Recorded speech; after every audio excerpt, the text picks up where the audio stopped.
అమ్మ త్రిపుర,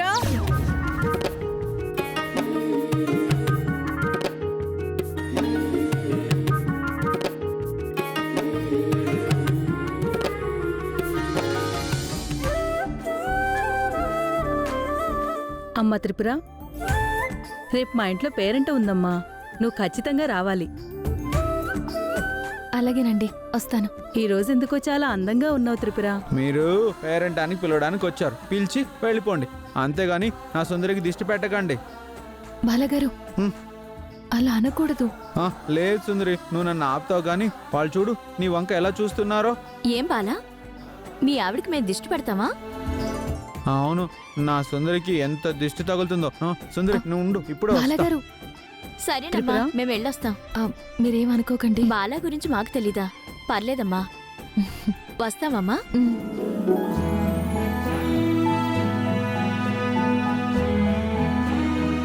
బాలగారు, అలా మాట్లాడతారా? ఎందుకు అలా మాట్లాడారు మీరు?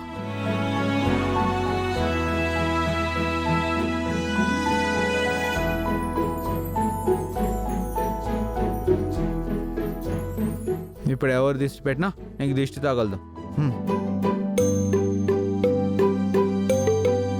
బాలగారు, ఇవన్నీ మీకెవరు చెప్పారు? నువ్వు నాకు చాలా సార్లు ఇలా దిష్టి చుక్క పెట్టావు కదా. అందరూ నీకు దిష్టి పెడితే మళ్ళీ నీకు జ్వరం వస్తుంది, అందుకే దిష్టి చుక్క పెట్టాను. అది సరే బాలగారు, ఇందాక మీరు అలా టక్కున వచ్చి నన్ను ఒక్కసారిగా హగ్ చేసుకున్నారు. ఎందుకు? నువ్వు అందంగా ఉన్నావని హక్ చేసుకున్నానని చెప్తే నేను దిష్టి పెట్టినట్టు అవుతుంది, చెప్పకూడదు. బాలగారు, మిమ్మల్నే బాలగారు.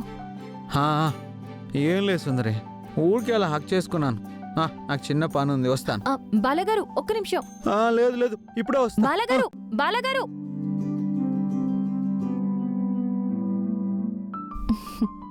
బాలగారు చాలా మారిపోయారు. ఆయనకన్నీ బాగా తెలిసిపోతున్నాయి.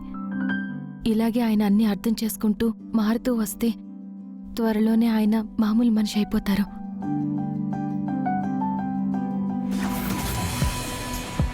అమ్మా, నువ్వు నాన్నని చెప్పిన హంతకుని చూసావు కదా, నీకతను ఎగ్జాక్ట్గా గుర్తున్నాడా? అసలు వాడు ఎలా ఉంటాడో ఖచ్చితంగా చెప్పగలవా? ఖచ్చితంగా చెప్పగలనమ్మా. నా కళ్ళల్లో ఇంకా వాడి రూపం మెదులుతూనే ఉంది. గాయత్రి, ఏమైంది? దేని గురించి మాట్లాడుకుంటున్నారు? ఏం లేదండి, మా నాన్నని చంపిన ఆ హంతకుడి స్కెచ్ వేయించాలనుకుంటున్నాను.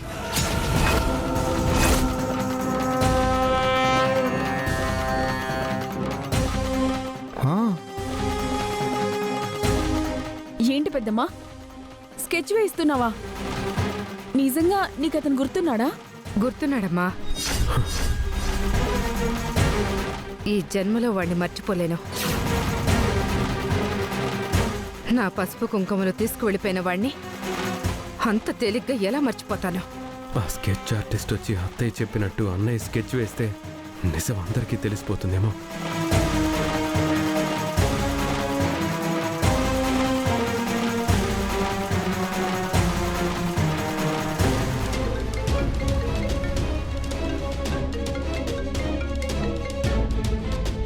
హలో.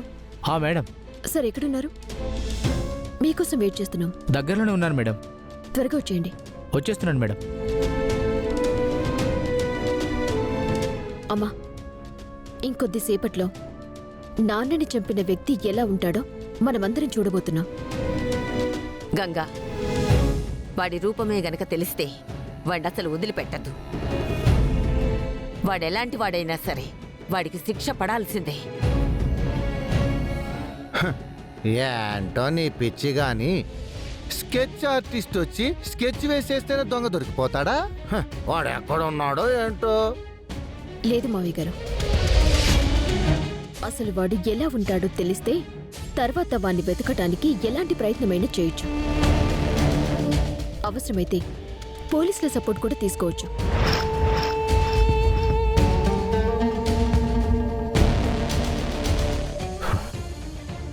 ఏం చేయాలి నాకేమీ అర్థం కావట్లేదు.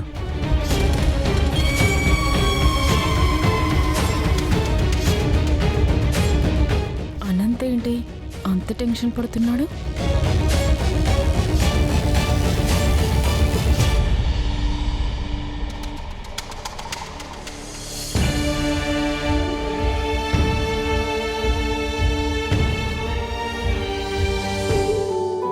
సుందరి, మనం పొలం అంతా సిద్ధం చేశాం కదా, అందులో ఏం పంట వేస్తే బాగుంటుంది? అదే బాలాగారు నేను ఆలోచిస్తున్నాను. ఏ పంట వేస్తే మనకి గిట్టుబాటు అవుతుంది, ఏ పంట వేస్తే మనకి టైంకి మార్కెట్ బాగుండి మంచి రేట్ వస్తుందా అని ఆలోచిస్తున్నాను. అయితే వరి వేద్దాం. లేదండి, అందరూ వరి వేయడం వల్ల పంట దిగుబడి ఎక్కువ ఉండి పంటకి తగిన రేటు రావట్లేదు. అందుకనే మనం ఏదైనా డిమాండ్ ఉన్న పంటని వేద్దాం అనుకుంటున్నాను. అదే ఆలోచించాలి. అయ్యో, అల్లుడు గారు, అల్లుడు గారు. ఎక్కువ మాట్లాడుతున్నావు. మీ కాలు పట్టుకుంటాను.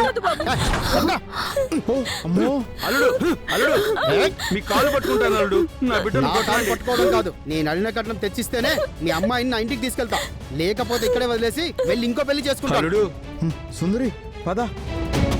ఏంటో చూస్తున్నావు?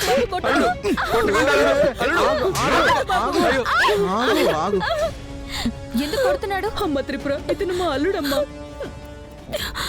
పెళ్ళప్పుడు ఇస్తానన్న కట్నం సర్దుబాటు కాలేక టైంకి ఇవ్వలేకపోయాం. అందుకని మా అమ్మని చిత్రహింసలు పెట్టి ఇంటి దగ్గరే వదిలేసి వెళ్ళిపోతున్నాడు. మీరిలా చేయడం కరెక్ట్ కాదండి. ఏం చేయాలో ఏం చేయకూడదో మాకు అన్నీ తెలుసు, మీరేం చెప్పక్కర్లేదు. మీ పని మీరు చూసుకోండి. చూడు మిస్టర్, ఒకసారి నీతో మాట్లాడాలి. మీరెవరు? మీతో నాకు మాటలేంటి? మాట్లాడితే నీకే మంచిది. ఒకసారి నాతో రా రా రా రా రా. బాలగారు, ఎక్కడికి? నువ్వు ఉండు సుందరి, మేము కొంచెం పర్సనల్గా మాట్లాడుకోవాలి. రా.